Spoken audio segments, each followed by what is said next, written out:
আমার সম্মানিত মুসলমান ভাইয়েরা, আল্লাহর নবী বলেছেন 7টি জায়গায় দান করলে আল্লাহ অনেক বেশি খুশি হয়ে যায়। কয় জায়গায়? 7 জায়গায় দান করলে খুশি হন কে? জোরে কোন। আমার আল্লাহ খুশি হয়ে যান। 1 নাম্বার বলা হয়েছে মানুষের কষ্ট লাঘবে যারা দান করে, মানুষের কষ্ট লাঘবে যারা দান করে আল্লাহ খুশি হয়ে যান। 2 নাম্বার আত্মীয় স্বজনের জন্য ব্যয় যারা করে এতে আল্লাহ খুশি হয়ে যান। 3 নম্বরে মসজিদ নির্মাণ কাজে যারা ব্যয় করে আল্লাহ খুশি হয়ে যান। 4 নম্বরে ইসলাম প্রচারে যারা ব্যয় করে আল্লাহ খুশি হয়ে যান। এই যে যুবকেরা কি সুন্দর আয়োজন করেছেন, তাদের পকেট থেকে তো অনেক টাকা পয়সা চলে গেছে। এই যে একটা তাদের হৃদ্রতা, ভালোবাসা ইসলামের জন্য, দ্বীনের জন্য, কোরআনের জন্য, আমার আল্লাহ বলেন আমি তাদেরকে ভালোবাসি। আমার ভাইয়েরা, 5 নম্বরে ইতিম এবং বিধবার দেখাশোনার জন্য যারা ব্যয় করে আমার আল্লাহ ভালোবাসেন। 6 নম্বরে পানাহারের জন্য যারা ব্যয় করে আমার আল্লাহ ভালোবাসেন। আর 7 নম্বরে মাদ্রাসা নির্মাণ কাজে যারা ব্যয় করে আমার আল্লাহ তাদেরকে ভালোবাসেন। এই যে ভালোবাসার যে খাত, আপনার দানের যে খাতগুলো, আল্লাহ যে ভালোবাসার যে খাতগুলো, এগুলো আমাদেরকে বুঝতে হবে। আমার ভাইয়েরা, ইসলামটা অত সোজা না। এটা ইসলাম না বুঝলে কঠিন, বুঝলে অতীব সোজা। নামাজ পড়বেন যদি তাহলে সোজা, না পড়লে কঠিন। কত যে খাটনি হয় উঠতে বসতে, এটা সেটা। কিন্তু নামাজটা আপনি শুরু করে দেন, আল্লাহে, আল্লাহর কসম বলেছি, আজান যখন হবে যারা প্রকৃত নামাজি তাদের হৃদয়ের ভিতরে ঈমানের আগুন ধরে যায়। তারা আর থাকতে পারে না। যতক্ষণ পর্যন্ত মসজিদে না যাবে ততক্ষণ পর্যন্ত তার আর কিছুই ভালো লাগে না। কথা কোন ঠিক কিনা ভাই? এরকম যা নামাজি এরকম হয় না বাবা। এই যে ফজরের নামাজের কথাই বলি, যারা প্রকৃত নামাজ পড়েন কলিজায় হাত দিয়া বলেন তো আমার এই কথাটা ঠিক আছে কিনা? ফজরের আজান যখন হয়ে যায় যতই ঠান্ডা হোক না কেন আর ভালো লাগে না, আর বিছানায় থাকতে মন চায় না, ছটপট ছটপট ছটপট ছটপট করে। কখন মসজিদে যাব এই চিন্তায় অস্থির হয়ে যায়। আর যখন আল্লাহর বান্দা ঠান্ডা পানি দিয়া উজুটা করে চাদরটা মোড়া দিয়া হাঁটতে থাকে আর মসজিদে যায়, আমার ভাইয়েরা তার দেহটা কুয়াশা দিয়ে ভরে যায়। আমার আল্লাহ কয়, বান্দারে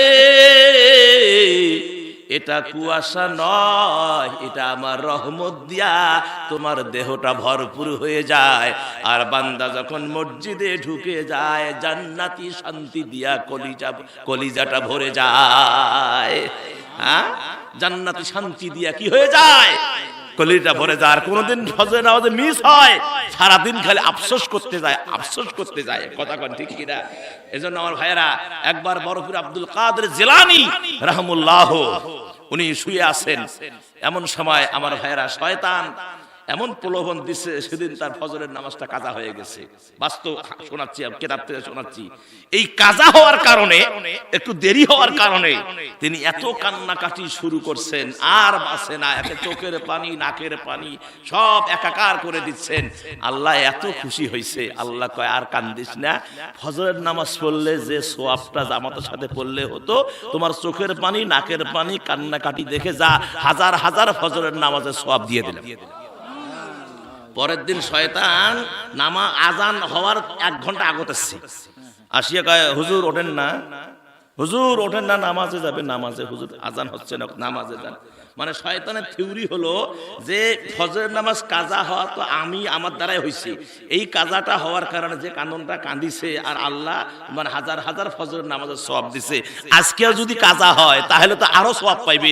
এই জন্য যে হুজুর তোমরা তাড়াতাড়ি ওঠো, তাড়াতাড়ি মসজিদে যাও। আল্লাহু আকবার কয় না? আল্লাহু আকবার। আমার ভাইয়েরা, খুব হিসাব। বন্ধুগণ আমার, আবার চলে আসেন একটা মাত্র পয়েন্ট দিয়ে আমি আমার মূল আলোচনায় চলে যাব। সেটি হলো প্রিয় নবী মুহাম্মদুর রাসূলুল্লাহ সাল্লাল্লাহু আলাইহি ওয়াসাল্লাম তিনি সাহাবাদের নিয়ে বসে আছেন। সাহাবারা বললেন, নবী গো, আমাদের ওয়াকিয়া শোনান, আমাদের কিছু ইসলামের সত্য ঘটনা শোনান। নবীজি মসজিদে নববীর বারান্দায় বসে সাহাবাদের জন্য নসিহত করতেন। সাহাবারা, আমি এই পৃথিবীর জমিনে আসার শত শত বছর আগে এই পৃথিবীতে একজন নবী এসেছিলেন, যার নাম হলো হযরতে হিজকিল আলাইহিস সালাম। কি নাম জোরে কোন?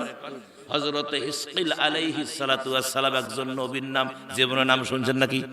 জীবনে শোনেন নাই। আজকে আমাদের বাচ্চা যেগুলো আছে খালি বলবে যে বাবা 10 জন নবী না, 10 জন সাহাবে, এইগুলো হামাক্কনকে হুজুর, 10 জন অলির নাম কয় হুজুর জানি না। যদি খালি বলা যায় 10 জন ক্রিকেটারের নাম কয় হুজুর 13-14 জন যা ওর টিম আছে পুরোটা মুখস্থ আছে। কথা কন, ফুটবলারের নাম পুরা মুখস্থ, ক্রিকেটারের নাম পুরা মুখস্থ, সিনেমা হলের নায়ক নায়িকার নাম পুরা ঠোঁটস্থ মুখস্থ মুখস্থ কণ্ঠস্থ। কথা কন না কেন? হ্যাঁ আমার ভাইয়েরা, এই তো হলো আমাদের সামাজিক, এই তো হলো আমাদের পরিবারের অবস্থা। আমার মুসলমানেরা, প্রিয় নবী মুহাম্মদুর রাসূলুল্লাহ সাল্লাল্লাহু আলাইহি ওয়াসাল্লাম বললেন, ওই নবীকে আমার আল্লাহ 10,000 এক কওমে 10,000 নর নারী বাস করতেন, ওই কওমের নবী বানায়া আল্লাহ রাব্বুল আলামিন তারে প্রেরণ করেছেন। আমার ভাইয়েরা, নবীজি বললেন, ও সাহাবারা, যখন তিনি আসলেন আমার রব্বুল আলামিন তাকে ইসলামের দাওয়াত দিতে বললেন, আমার পরিচয় দেওয়ার জন্য বললেন, পরিচয় দেন। কিন্তু তারা পরিচয়ের কথা শুনে উনাকে মার দেয়। পরবর্তীতে এই 10,000 লোকের একটা কবরে পরিণত হয়ে গিয়েছিল। কয়টা কবর? একটা। কয় হাজার লোকের? 10,000 লোকের কবর কয়টা? তাহলে এখন বলেন 10,000 লোকের কবর তো 10,000 হবে নাকি কোন? একটা হলো কেন? কারণটা কি জানার দরকার আছে না নাই? আরো জোরে কোন দরকার আছে না নাই? প্রিয় নবী সাহাবাদের সামনে এই হাদিসটা যখন শোনাচ্ছিলেন, সাহাবারা হুজুরের চোখের দিকে, মুখের দিকে হৃদয় দিয়ে তাকিয়েছিলেন। আমার বন্ধুগণ, আমিও আপনাদেরকে বলতে চাই, এই 10,000 লোকের একটা কবর কেমনে হলো জানার প্রয়োজন আছে না নাই? কারা কারা শুনবেন হাত তুলে দেখান তো দেখি। আল্লাহু আকবার। এখন আসেন, আমার তেলাওয়াত কিন্তু আয়াত। ভাইয়েরা, আমি আপনাদের খেদমতে কোরআনুল কারীমের সূরা কারিয়া, সূরা নাম কি? সূরাতুল কারিয়া।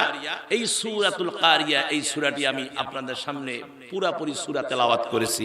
আল্লাহর নবীর অসংখ্য হাদিস শরীফের ভিতর থেকে ছোট্ট ছোট্ট দুখানা হাদিস শরীফ তেলাওয়াত করেছি, আরেকটি আয়াত আপনাদের খেদমতে তেলাওয়াত করেছি। একটি সূরা, একটি আয়াত আর দুটি হাদিসের সমন্বয়ে এখন আলোচনাটা হবে, যতটুকু হয় আর কি। শোনার মতো মন মানসিকতা আছে তো আপনাদের? জোরে কোন আছে তো? আমার মুসলমান ভাইয়েরা, হাদিসটা দিয়েই শুরু করতে চাই। আমি যে হাদিস শরীফ তেলাওয়াত করেছি, প্রিয় নবী মুহাম্মদুর রাসূলুল্লাহ সাল্লাল্লাহু আলাইহি ওয়াসাল্লাম বলেছেন যে খায়রুকুম মান তাআল্লামাল কুরআন ওয়া আল্লামা, তোমাদের মধ্যে ওই ব্যক্তিটাই সর্বোত্তম যে ব্যক্তিটা কোরআনে কারীম শিক্ষা করে এবং অপরকে শিক্ষা দেয়। উত্তম কে? যে কোরআনে মাজিদ শিক্ষা করে এবং অপরকে শিক্ষা দেয়। শিক্ষা করে কি? কোরআন। সুবহানাল্লাহ কয় না? শিক্ষা করে কি? কোরআন। যারা কোরআন শিক্ষা করবে তার দাম কম না বেশি? জোরে কোন, কম না বেশি? আসমানের নিচে জমিনের উপরে কোরআন যারা শিক্ষা করে তাদের দাম আসমানের নিচে জমিনের উপরে। এরকম দামি মানুষ আর পৃথিবীতে নাই। সুবহানাল্লাহ করেন। উমর ছিল জিরো। কি ছিল জোরে কোন? উমর একেবারে জিরো ছিল, কোনো ইজ্জত সম্মান মান মর্যাদা ছিল না। সেই উমর যখন কোরআনের সংস্পর্শে আসলেন, রসুলের হাতে হাত দিয়ে কলেমাটা পড়ে নিলেন, উমর জিরো থেকে হিরো হয়ে গেলেন। আমরা এটাও জানি হযরত উমরকে আল্লাহ মুসলিম জাহানের দ্বিতীয় খলিফা নির্বাচিত করেছেন। শুধু তাই নয়, আমার নবীজি পবিত্র জবানিতে বলেছেন, আনা খাতামুন নাবিয়্যিন, আমার পরে এই পৃথিবীতে আর কোনো নবী আসবে না। আল্লাহ রাব্বুল আলামিন যদি কাউকে নবী বানায়া এই পৃথিবীর জমিনে প্রেরণ করেন, তাহলে ওমরকে নবী বানায়া প্রেরণ করতেন। জোরে বলেন সুবহানাল্লাহ। তাহলে এই মর্যাদা কে দিল? এই মর্যাদা কোরআন দিয়েছে। কোন কোরআন? ভাইয়েরা আমার, যে কোরআনের ভিতরে কোনো সন্দেহ নাই, আছে নাকি? আল্লাহ পাক স্পষ্ট করে বলেছেন, যালিকাল কিতাবু লা রাইবা ফি হুদাল লিল মুত্তাকিন। ইহা ওই কিতাব। জালিকা মানে কি? ওই হাজা মানে এই, এখানে হাজা বলে নাই, জালিকা মানে দূরবর্তী। ইহা ওই কিতাব। কোন কিতাব? যে কিতাব লাওহে মাহফুজে সংরক্ষিত ছিল। কথা বলে ঠিক কিনা? ইহা ওই কিতাব যে কিতাবের ভিতরে কোনো সন্দেহ নাই। আমার ভাইজানেরা, শুধু এতটুকুই নয়, প্রিয় নবী যখন কোরআনের দাওয়াত দিচ্ছিলেন, এমন তো অবস্থায় কাফের বেঈমান মুশরিকেরা আমার নবীকে বলেছিলেন, এগুলো সন্দেহ আছে, এগুলো মানি না, ভুল আছে, ত্রুটি আছে। মুহাম্মদ, জাদু করেছো আমাদেরকেও, এবং এখন দেখি জাদু করেছো আসমানেও। তোমার জাদুর কি পাওয়ার? আমার নবী বলেন, আল্লাহ কি হবে, কেন না, ওহী ছাড়া হুজুর তো কোনো কথা বলেন না। আল্লাহ পাক জিবরাইল আমিনকে পাঠালেন কুরআনুল কারীমের 100 কুরআনুল কারীমের সূরা বাকারার 23 নম্বর আয়াতটা নিয়া জিবরাইল আমিনকে প্রেরণ করলেন। বললেন, জিবরাইল যাও, আমার নবী কাফেরদের প্রশ্নের সম্মুখীন হয়েছে, আমার নবীকে জানিয়ে দাও কাফেরদের প্রশ্নের জবাব। হুজুর জানিয়ে, হুজুর বসে আছেন, আর জিবরাইল আসলেন, এসে বললেন, হুজুর আপনি পড়ুন। وَإِن كُنتُمْ فِي رَيْبٍ مِّمَّا نَزَّلْنَا عَلَىٰ عَبْدِنَا فَأْتُوا بِسُورَةٍ مِّن مِّثْلِهِ وَادْعُوا شُهَدَاءَكُم مِّن دُونِ اللَّهِ إِن كُنتُمْ صَادِقِينَ।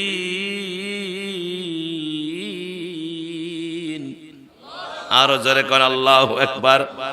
ইহা সম্পর্কে যদি তোমাদের কোনো সন্দেহ থাকে, তাহলে তোমরা তোমাদের যত সাহায্যকারী আছে এদেরকে নিয়ে তোমরা একটা সূরা বা একটা আয়াত রচনা করে নিয়ে আসো তো দেখি, ইন কুনতুম সাদিকিন, যদি তোমরা সত্যবাদী হয়ে থাকো। আমার ভাইজানেরা, খেয়াল করে দেখেন, নবীজি পৃথিবীর জমিনে প্রায় 1500 বছর, 1500 বছর পার হয়ে গেছে নবীজি এসেছেন। তখন থেকে অদ্যবধি আজ পর্যন্ত কেউ মোকাবেলা করতে পারে নাই, ভুল বাহির করতে পারে নাই। এখন আপনারাই বলেন, কিয়ামত পর্যন্ত কেউ পারবে নাকি? জোরে কোন পারবে নাকি? এই ক্ষমতা কারো আছে নাকি? না। কিয়ামত পর্যন্ত সময় এই কোরআনের একটা ভুল কেউ বাহির করতে পারবে না। তাহলে আমার ভাইয়েরা, রব্বুল আলামিন যে কথা বল, রাসূল সাল্লাল্লাহু আলাইহি সাল্লাম যে কথা বললেন, খায়রুকুম মান তাআল্লামাল কুরআনা ওয়া আল্লামা, তোমাদের মধ্যে ওই ব্যক্তিটাই সর্বোত্তম যিনি কুরআনে মাজিদ শিক্ষা করে এবং অপরকে শিক্ষা দেয়। তাহলে শিক্ষা করলেও উত্তম, অপরকে শিক্ষা দিলেও উত্তম।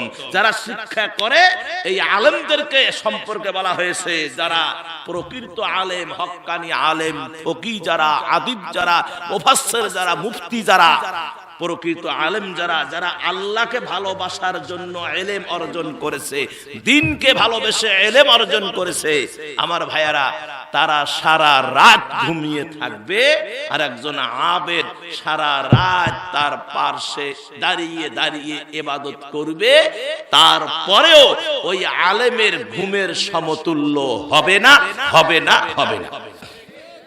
আল্লাহু আকবার কোন, আল্লাহু আকবার কোন। তাহলে আলেমদের মর্যাদা বাড়াইছেন কে? জোরে কোন, কে বাড়াইছেন? তাহলে যারা হক্কানি আলেম, এরা কি নামাজ কাজা করে? এরা কি নামাজ পড়ে না নাকি? নামাজ পড়ে। আমার ভাইয়েরা, এরা কোরআন মাফিক জীবন গড়ার জন্য 100% চেষ্টা চালিয়ে যায়। জোরে বলেন সুবহানাল্লাহ। আর অথচ জালিমেরা এই সমস্ত আলেমদেরকে, আমার ভাইয়েরা, পৃথিবী থেকে বিদায় করে দেওয়ার তারা একদম মেতে উঠেছিল এবং বিদায় করে দিয়েছে অসংখ্য আলেম ওলামাদেরকে।